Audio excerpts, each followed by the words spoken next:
Olá, eu sou Rogério e esse é o vídeo 11. Nesse vídeo nós vamos conversar sobre a Operação Barbarossa, que foi a invasão da União Soviética pelos nazistas, pelos alemães. Ela começou no dia 21 de junho de 1941, mesmo após o tratado assinado entre os alemães e os russos. Não é? Uma coisa interessante dessa Barbarossa é que, se vocês verificarem a data de início, foi num sábado. As tropas alemãs tinham uma tendência a fazer esses ataques iniciais, esses avanços, sempre nos finais de semana, vésperas de feriado, coisa que o valha. Por quê? Porque é quando o outro povo, outro país, outro estado estava com as defesas mais relaxadas. Então eles se aproveitavam muito disso, e não foi diferente no início da invasão da União Soviética. Inclusive, logo que os alemães começaram a invasão, Stalin passou 3, 4, 5 dias inerte, sem realmente ter nenhuma reação. E até hoje, nas pesquisas históricas, não se consegue justificar o porquê dessa atitude dele. Mas nós vamos nos ater apenas a alguns detalhes dessa invasão, que foi o maior conflito armado de toda a história da humanidade até hoje.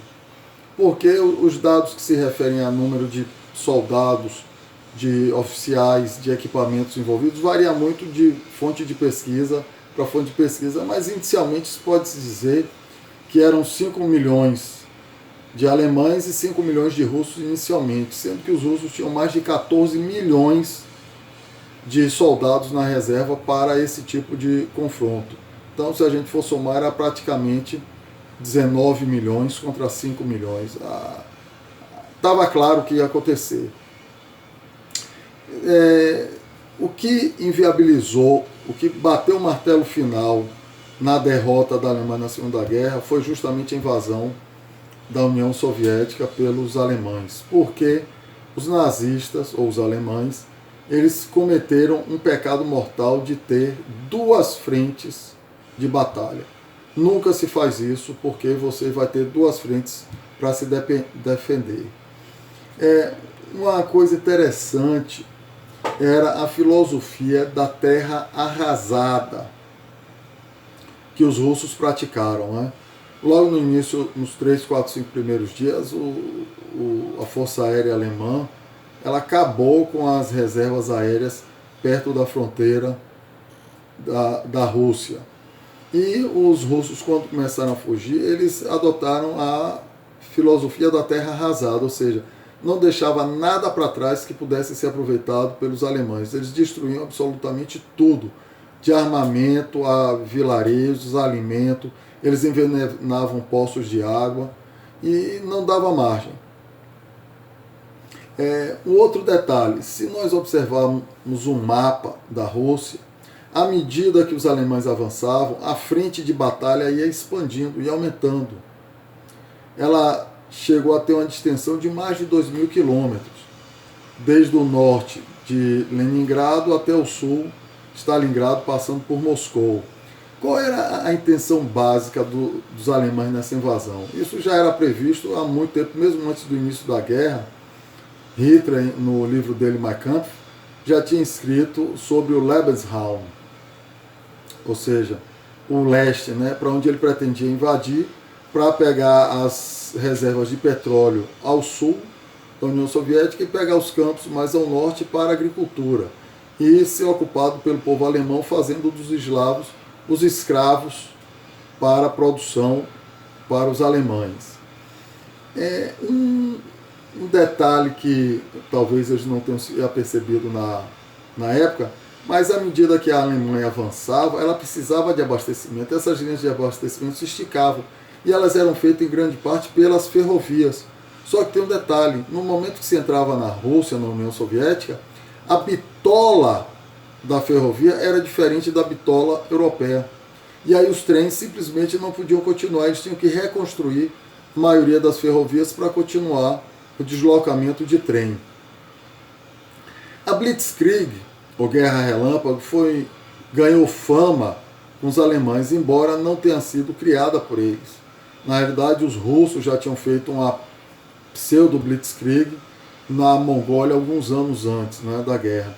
Mas a blitzkrieg alemã funcionou muito bem, ou seja, vinham os bombardeios aéreos inicialmente, logo depois vinha os tanques e atrás a infantaria para ocupar. Na Europa isso funcionou bem porque a distância entre as cidades, entre os vilarejos que eles tomavam eram muito curtas, eram muito pequenas, eram muito próximas. Já na União Soviética essas distâncias eram extremamente longas. Então, para chegar de uma cidade a outra, para se conquistar, era um deslocamento muito grande. E tem um outro detalhe. Tanque de guerra, ele é feito para pequenos avanços e não para grandes deslocamentos. Então, como esses deslocamentos eram muito grandes, o desgaste dos tanques, a quebra, era muito grande.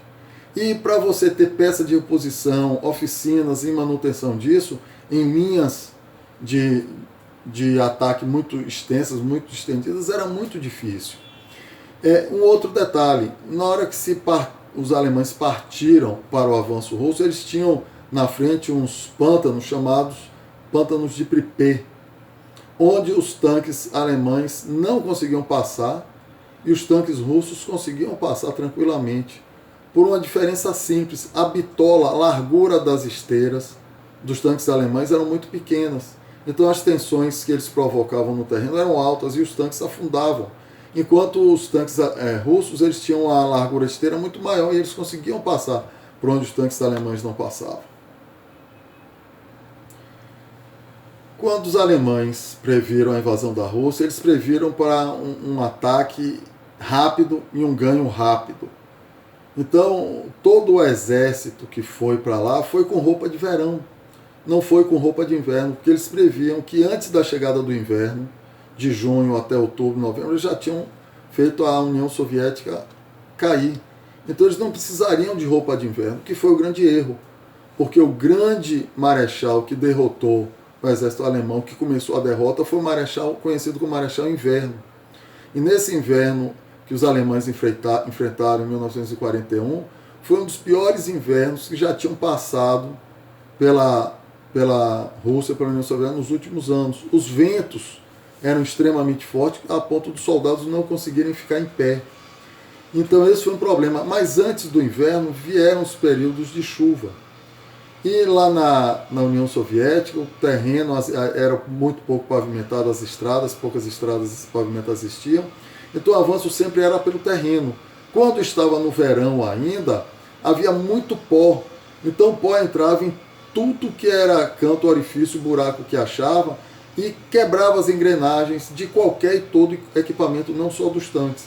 No período de chuvas, quando as chuvas chegaram, aquilo ali virou um lamaçal e os tanques viraram reboque, equipamento de puxar outros equipamentos. Então houve um dano geral dos equipamentos, primeiro pelo pó que entrava, depois pela lama, o desgaste gerado. E quando o inverno chegou, aí se complicou, porque havia o congelamento, não só dos soldados, que muitos morreram congelados, até para fazer as necessidades físicas, eles não podiam tirar as calças porque congelava tudo. O cara simplesmente morria congelado por isso. Mas congelava também todos os óleos lubrificantes, todos os combustíveis, a ponto de as armas não funcionarem, os canhões não funcionarem, os combustíveis dos equipamentos, dos tanques, caminhões, aviões, não podiam, eles não conseguiam ser ligados porque os combustíveis congelavam. E a própria Luftwaffe, ela não conseguia abastecer as tropas, jogando suprimentos, mantimentos, coisas assim, por causa do tempo. Além de muito frio, não tinha visibilidade e os ventos eram muito fortes. Olha só que coisa interessante. Na Operação Barbarossa, ou seja, a invasão da União Soviética pelos alemães, morreram mais soldados alemães de frio, fome e doenças do que nos confrontos. Houve mais perdas de equipamentos por congelamento, por dano, poeira e lama, do que por dano de artilharia. Agora um outro ponto interessante a se considerar: quem era o grande aliado da Alemanha no eixo? Os japoneses. Será que os japoneses não sabiam que os alemães iam invadir a União Soviética? E se sabiam, por que não invadiram a União Soviética pelo Oriente, criando duas frentes para estrangular a União Soviética e facilitar a vitória? Porque se os japoneses tivessem atacado do outro lado, pelo lado oriental, os russos teriam menos condição de deslocar uma enormidade de pessoas para a frente de batalha com os alemães. Então por que será que isso aconteceu? Será que esses vínculos, essa união do eixo era tão forte assim? Por que os japoneses, no fim de tudo, não deram apoio aos alemães? A União Soviética, atualmente a Rússia, é o único país do mundo que possui 5 fusos horários. Então dá para se imaginar a extensão do território da União Soviética, né, da Rússia. Qual era a ideia de Hitler, dos nazistas, né? Tomar Leningrado, atual São Petersburgo, ao norte, tomar Stalingrado ao sul e tomar Moscou ao centro. Será que se ele tomasse essas 3 cidades, ele realmente conseguiria vencer a guerra? A queda de Moscou seria suficiente para que os alemães ganhassem a guerra porque tomou a capital? Durante a invasão alemã, à medida que os alemães se aproximavam de Moscou, os russos já tinham preparado novas sedes de governo mais a leste. Ou seja, progressivamente, de Moscou para o Japão, já existiam cidades preparadas, com parques industriais sendo deslocados e se preparando para continuar o comando do país, mesmo que os alemães continuassem avançando dentro do território russo. Então a tomada de Moscou não significaria o ganho da guerra pelos alemães. E Hitler ainda caiu na asneira de comandar uma guerra filosófica em Stalingrado. Ele tinha que ganhar a cidade de Stalingrado por causa do nome que aludia a Stalin. Sim, e isso ia levar o quê? Ganhou lá e por isso filosoficamente levaria a guerra. Ou seja, a Operação Barbarossa, foi um erro desde o seu início.